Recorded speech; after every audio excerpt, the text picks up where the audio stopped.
Alright. I miss say, don't touch me if you ain't got vibes. Move from me if you're wasting time. Come closer if you're about this life. Take time and make me feel alright. World changer, world changer, world changer, world changer, world changer. Yeah. Hey. This morning. Alright. Welcome. Officially started the hairstay video. Yay! Thanks for coming through. How are you? I don't know. Who are you? How am I? I'm good. Who am I? I'm Introduce yourself. Mikel Ameen. World changer. World changer, man. Say it loud. World changer. I can't do that, so why not? Yes, I can't. Are you joking? World changer. World changer. I love it, you know. Everyone always. Some people don't know you. No, is it effort? Put anything in their pocket, yeah, and then when they're ready, you're like, yo.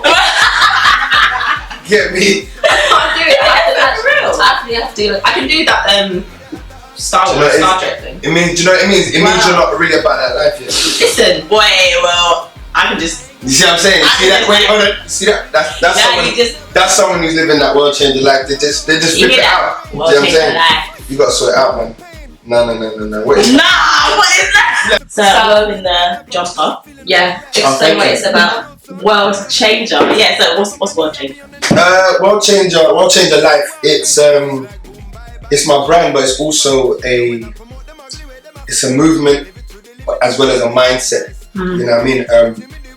I feel like our generation, you know, of youth have this outlook on life where they understand that whatever they want to manifest, it has to start within their mind. They create it and it manifests in front of them through their hard work. Like I feel like traditionally, a lot of us can relate to growing up with parents who've kind of pushed us in the system's direction, following, you know, the necessary trail to quote unquote, you know, mediocre success. Do you know what I mean? You know, and you find like a lot of lost dreams are within the last generation. Do you know what I mean? Yeah. Because they, you know, the way they saw it is they just want to work hard so that we can be alright. Do you get what I'm trying to say? And I feel like our new generation, our mindset is like, okay, we're taking that next level further. We got dreams, we got passion, and that is how we're going to focus our life. It's about creativity, it's about purpose, and that's what World Changer Life is. So when you hear like World Changers, you're talking about someone who uses their creativity, tapped into their purpose to live their life. You know what I mean? That's it, man. World Changer Life. You know what I mean? So it's awesome, man. And you know, I put it on clothing. You know, my music. It's in my music, and because I realize everyone in this world is here to serve. And we're not talking about food. You know what I'm saying? We're here to serve in the way that we've been built to serve. So I realize my service is through bringing people together, communicating, and that's through music and other means. And so World Changer is just the title that I slap on that, so that people can take it away from themselves, and it hopefully it helps them in their own little pocket of life. Do you know what I mean? So that's it. Big teams have won. Yeah. That was a long explanation, isn't it? When it's sitting here like, oh, we need to do more. Yeah, you know what I'm saying? That's true. I like how you look at the two camera setups. Like, well, you know. I did the camera 2. And you're on. So you know, we want to talk to you about World Changer. I want to make sure that. So call that number now. 0875 555. King Week. So what King Week is, if you haven't already tuned into King Week, is basically what we're doing is bringing black men into the natural hair conversation. Not just about natural hair, black pop culture as well. But asking men what they have, what relationship they have with their hair, what kind of stigmas have society put around black man's hair. Because whenever black men are put into the natural hair world, it's mostly to talk about their perception of women's hair and women's hair, in natural state. So we're trying to kind of bring what men think about it, because no one's asking the men. Because I'm interested. So I'm like, understand, because we know what it's like to go through a natural hair journey from a woman's perspective, from growing up to teenage rites of passage, like straightening your hair in Western society, whatever. So growing up from being a black British man, do you have a relationship with your hair? Relationship with my hair is on my head. That's it. No, but it's probably things people don't even think about. Yeah. No, but my journey's been the way I am. I don't really care. Mm-hmm. Yeah, the way my hair is, like, I'll take off my hat now. My hair is just like whatever, bruh. You know what I'm saying? And that's how I've always been. Yeah. Now, my dad and my older brother are the total opposite. They get their hair done once a week. Listen, I know people that would not leave their house without their fresh trim. And my dad, listen. My dad is a very, in terms of how you look, very strict individual, especially when we was younger. Do you get what I'm saying? And like, for instance, I'll give you an example. If me and Mel were going to a kid's birthday party, we would wear suits, hard suits. Okay. We get there, everyone's wearing dungarees. Shorts, polos. Ramping up the face. We are wearing suits. You know what I'm saying? So that's how you know. So basically, so I grew up like, I used to have to get forced to get a haircut. Because I'm just kind of like, oh, whatever. And that's how I've kind of gone. So I think the only, it's just the idea of that, you know, you have to keep your hair low. As soon as it grows, it, you know, for instance, when I got in trouble in school, my dad would be like, you see, it's because I let your hair grow. Do you get what I'm saying? Yeah, he would say stuff like that, like, it's because I let your hair grow. Now you want to be bad. Do you get what I'm trying to say? Like, so what is it? I guess it's I don't know, I guess it's an act of rebellion. Do you get what I'm trying to say? I guess anything you do that's in opposition to, because even if you look at white kids, you know, when white kids want to be that, the punk or the the emo, they grow their hair. Do you get what I'm trying to say? So it's I don't think it's strictly for black people in a white society. I just think growing your hair especially as a man, in such a fashion that's loose and out. So it's more. I think it's just an act of. It's viewed as an act of rebellion and almost like you're the other. Other kind of man. So, do you get what I'm saying? So given that, do you think it's like a baby? Basically, I meant to say basically. I don't know why I said baby. A Western view of masculinity, then, of it all. That's the way men have to, reform. Like women have to have long hair. Men have to have short, keep it cut and keep it clean. And do you know what it is? I just feel like in every, era, there's just a new thing. So growing up in our era, it was the clean. But you go back years ago, if you look at all these saints and all these people of the monarch, they got these big ass beards going on and some hair that's doing madness. Do you get what I'm trying to say? It's like that was from then, and we moved into a place where it was a clean cut, the shaving man. That's the thing. You know what I mean? So this is one thing, because I have little brothers, and my little brother used to grow his hair, and people used to say that he looked like a girl because he used to grow his hair. And you also see it with other men, like, if they're not as take away the masculinity that they have because of growing their hair long and they have it in a ponytail because they've pinned it back. Do you think that applies to men a lot? Have you seen it apply? What if you grow your hair, you're not masculine? Yeah. Certain men feel more masculine with long hair. Okay. They feel more like, you know what I'm saying? Like, I know guys that it's just like when they get their hair done, they either got locks or their thing, they just feel like Samson. Do you get what I'm trying to say? Like, Samson's power was supposedly in his hair. Do you get what I'm trying to say? Yeah, because I know, like, when I was in school, and if boys had like cane rows or something, they were always known as the sweet boys with the cane rows. Do you know what I'm saying? So then that goes on what you were saying about masculinity. Is it less like, you know what I'm saying? Yeah, I mean, I don't sweet whiteness. I don't know in terms of masculinity, man. Do you know what the journey? I think with men, they got more. It's more open to interpretation as opposed to with women. Black women. Yeah. Do you get what I'm trying to say? Yeah. Yes, for instance, like now, I think because of the fashion trends, I feel like a guy having, his box hair, and how we do it, like that whole look that brothers are doing now with the, look at me, I'm a man, I don't even know. You know what I'm talking about? With the little pads and they brush their hair. Yeah. See, my hair be doing that. Anyway. Oh, I don't need that. No, it's not that. Don't do that. I'm getting out the shower and just be like, because of the, the time period that we're in, that is more acceptable. As opposed to when I was in school, it was all about the level 1 with the partying. Do you know what I'm saying? Like level 1, that was it. Like maybe a border. Do you have any patterns in your head? I used to bat up the patterns. Nah. Wait, the eyebrow. Slit in the eyebrow. One guy came to school with MIB. I was like, nah, bro. Men in Black. Bro, I was like, why?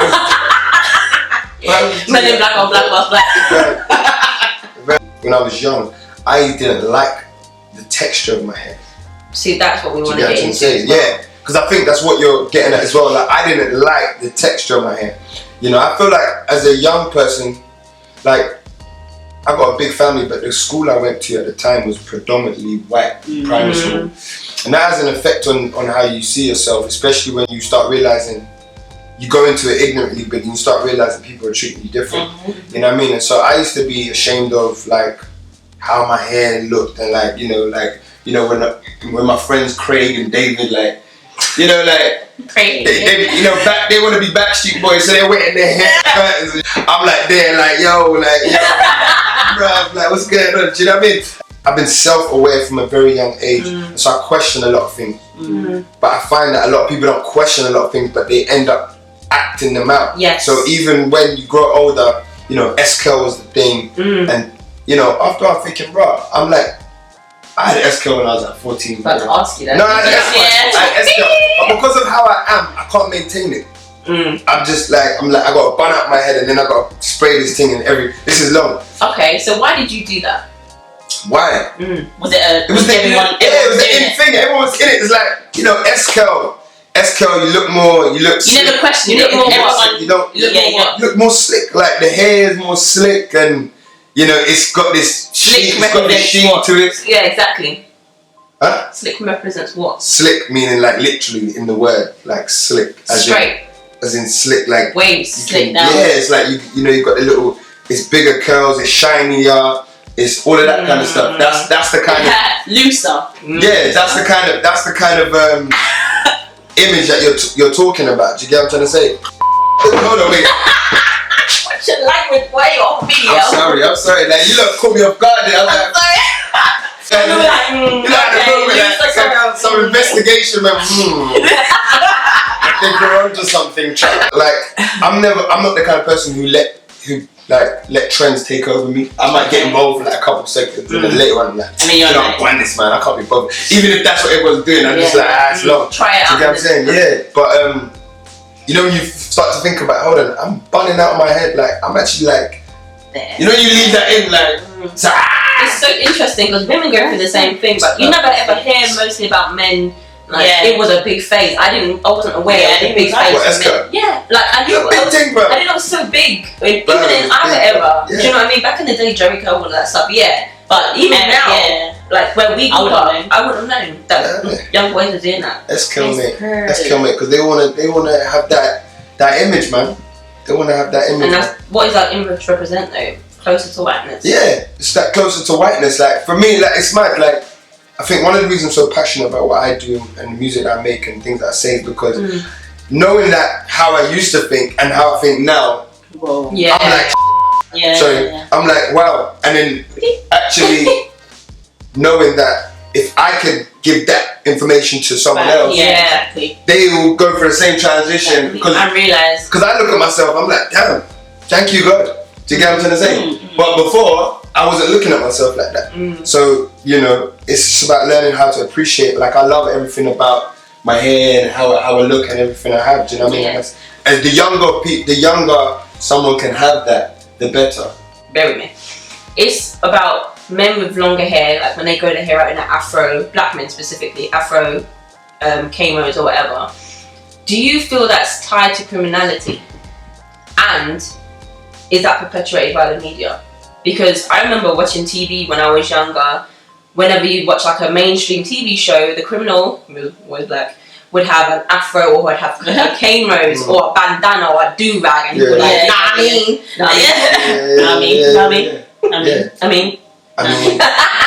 mean, people used to say that a lot in school. In the media, I don't know. What do you think? What's your perspective on it? But now in the media, I don't know, because I'm so not even connected to media. That's the same stuff. Yeah. But I think definitely growing up, I just think, do you know what it is? It's like, it's one of them ones that's like a chain that goes. So for instance, let's say people in working class areas, right, are more. They're more likely to commit crimes, petty crimes, right? Because of their living condition. Yeah. Right?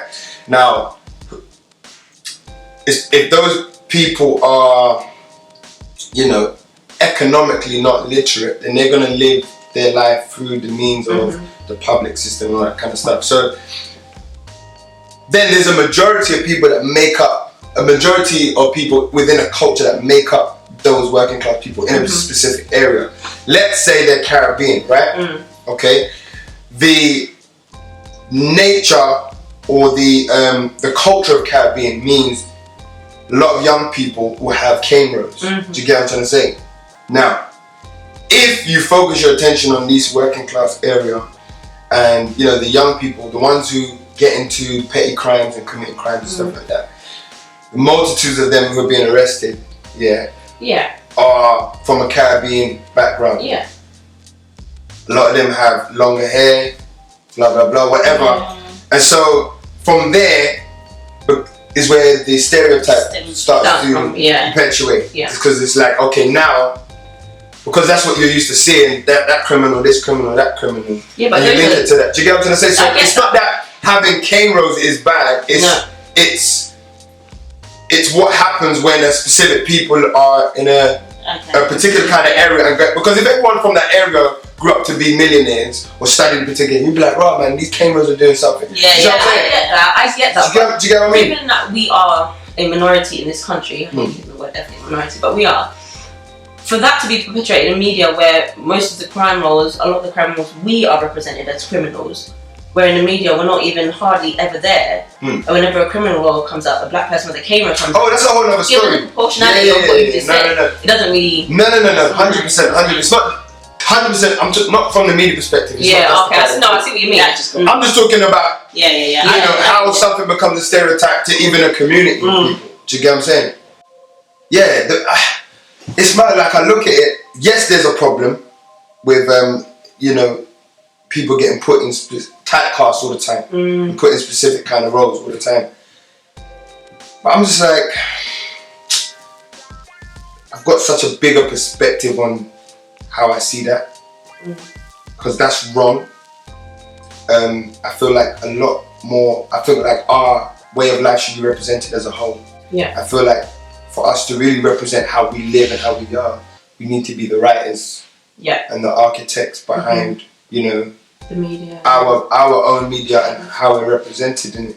Do you know what I mean? And I don't think we will ever be truly satisfied with how they portray it. We will never be satisfied because it's always going to be based on their perception. Do you know what I'm saying? For instance, this is kind of off topic, but I watched a movie about a model, a Somali model.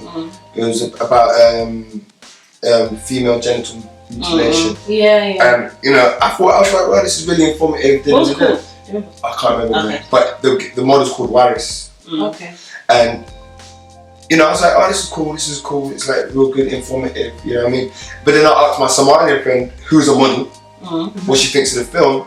She was like, that is wrong, because they're telling that from a white person's perspective. The white gaze. Do you understand? And so I wouldn't know that watching.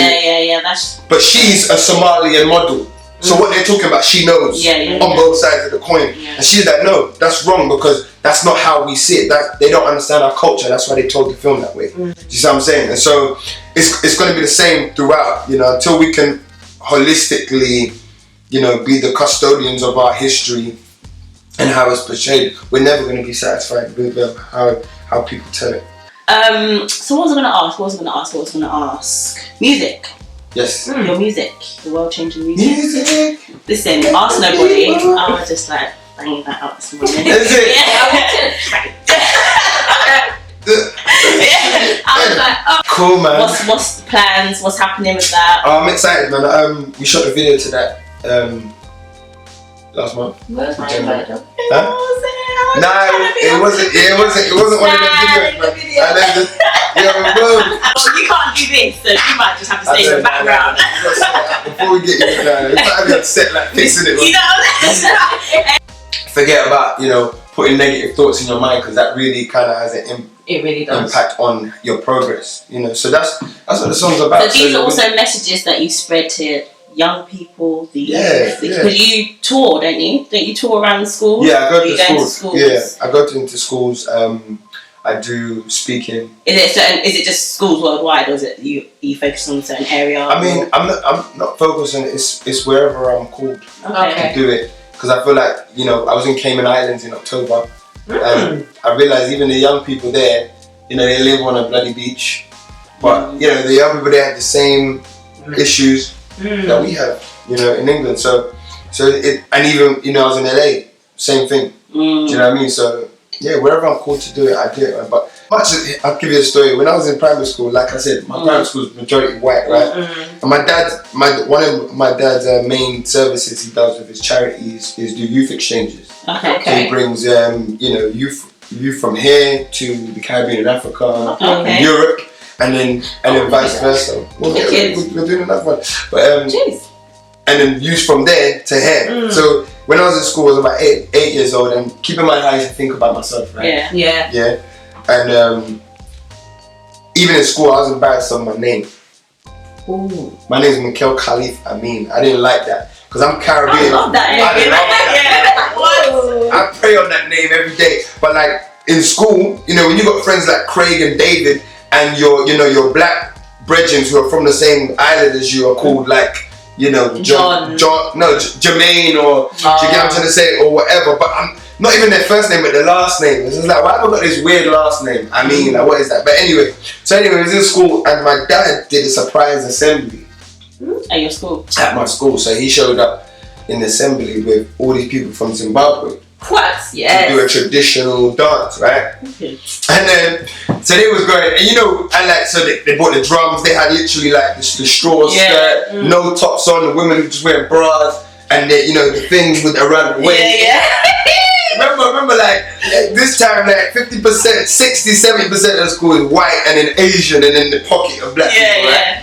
Yeah, so then we're sitting there, and I was in the assembly, and my dad comes out. I was like, oh wow! And then they start banging on the drum, and the women they start doing it.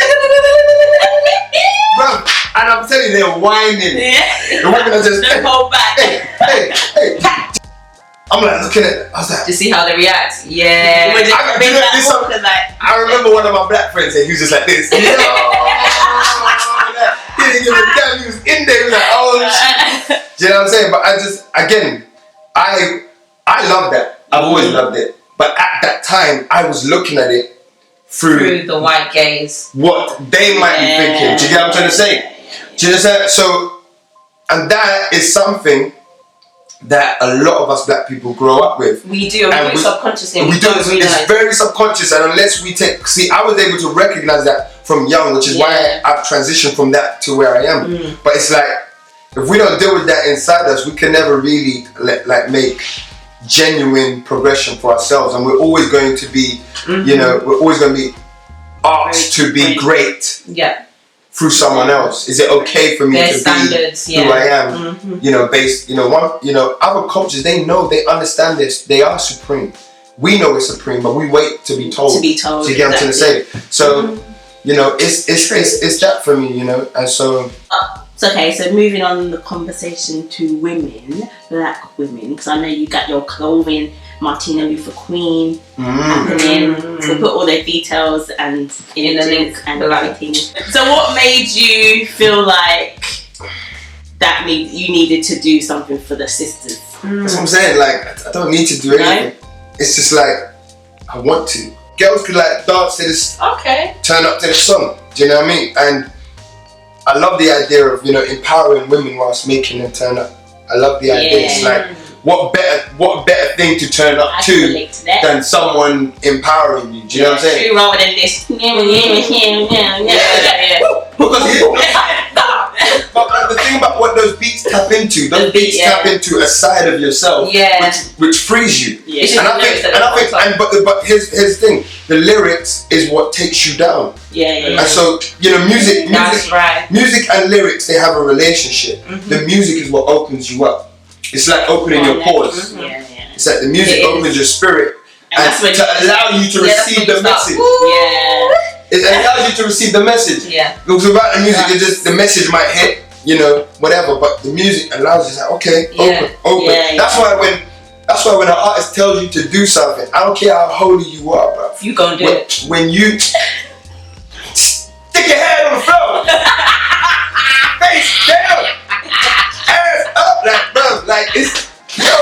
lot of women need to respect them. Face down. Yeah.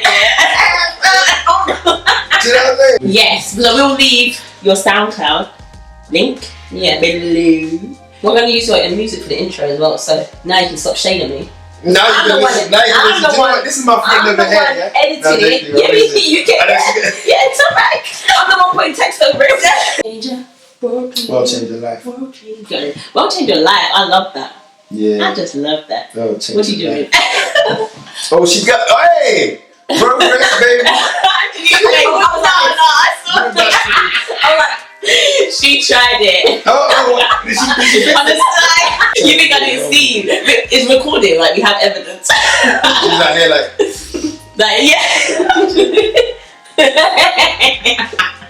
But tell them where they can find you. Well, change your life. That's my hashtag if you can't spell my name. But if you want to spell my name, I should be here or somewhere around. Mikel Ameen. Type me, Well Change Your Life. That's the movie. Google me. Join the mindset, man. Well Change Your Life. Let's live this life together, man. We're gonna create a whole new world. Oh my lord. A new fantastic world. Come on. It's like boom, bye bye to a negative mind. Knowing I promote them ugly way, them have to die. Live it to the limit and I live it up nice. Only positivity me there a lot of time. Right by my side, only the family. Well, change your life, that's how we stand it.